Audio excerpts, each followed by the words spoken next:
I should also probably mention that my name's not technically Sean. What? What is it? It's Shang-Chi. Shang-Chi. Shang-Chi. Shang-Chi. Shang. Shan. Shang. Shan. S-H-A-N-G. Shang. Shang? Yeah. You changed your name from Shang to Sean? Yeah, I don't... I wonder how your father found you. I was 15 years old, all right? What is your name change logic? You going into hiding and your name is Michael, you want to change it to Michael. That's not what happened. It's like, hi, my name's Gina, I'm gonna go into hiding, my new name's Gina. Yeah, okay. Oh, yeah, you can hear me. Now that you know how to properly pronounce his name, I'm going to get into my review of the next entry in the MCU, Shang-Chi and the Legend of the Ten Rings. Let's go.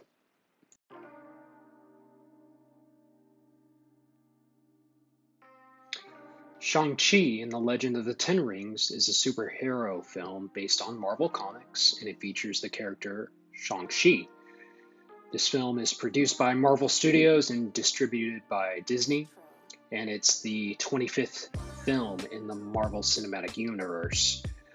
And it's directed by Destin Daniel Cretton, and he's known for his films Short Term 12, which was released in 2013, and Just Mercy, which was released in 2019. And he co-wrote the screenplay along with Dave Callahan and Andrew Lanham, and he also created the story along with Callahan.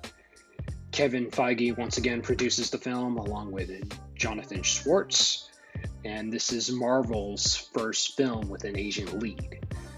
The film stars Simu Liu as the titular character, Shang-Chi. Awkwafina stars as his friend Katie. Tony Leung stars as Shang-Chi's father, Wen Wu.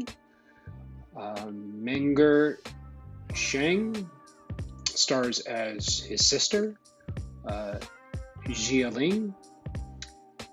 Fala Chen stars as his mother, Ying Li. I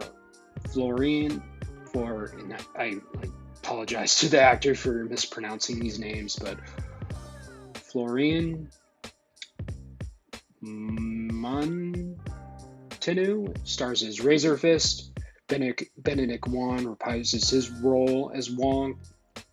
Michelle Yeoh stars as Shang-Chi's aunt, Ying Nan.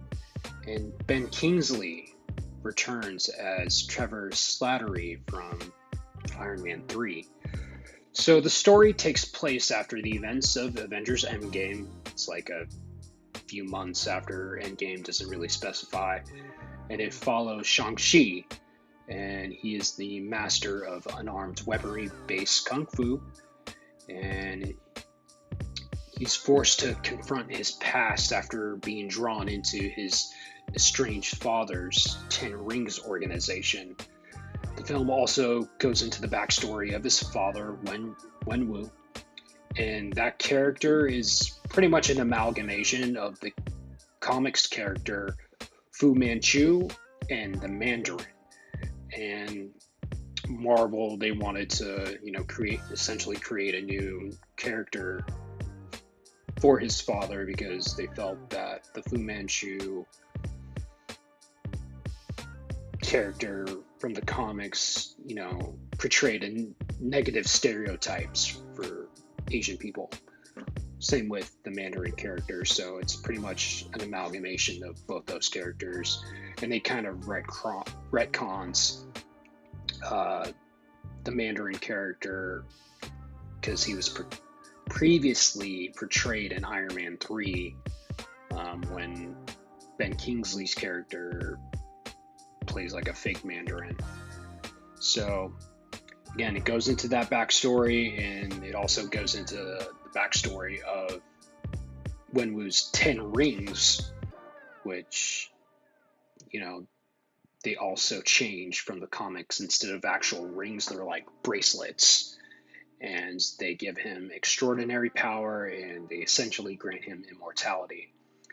So, and I'm going to try to keep it light spoilers, but after a crucial event that affects their family as a whole, the story shows how both Shang-Chi dealt with, that event, and how Wenwu dealt with it. And due to that event, it draws Wenwu back to being the ruthless leader of the Ten Rings. So, my overall feelings of the film, I really enjoyed this film, and I've seen it twice as of this recording. And first and foremost, the fight choreography is incredible, and it ranks really high out of all the Marvel movies so far. It reminded me of old Jackie Chan films, and Brad Allen, who previously worked with Jackie Chan and his stunt team in the past, was the supervising stunt coordinator, and it showed. And unfortunately, Allen died a little bit before the domestic release of this film, so the film is dedicated to Brad Allen. And the cast was great. They had great chemistry, and they really gave solid performances, especially Tony Leung. I feel that he's a top 5 Marvel villain, and the cinematography was superb. The colors that were used were very vibrant, and I can tell that this film was inspired by those old Jackie Chan films and Crouching Tiger, Hidden Dragon. And the film score was also one of the more memorable scores in the MCU, and I'm really glad that this film portrayed Asian culture in a light that it hasn't been portrayed before, specifically in superhero films.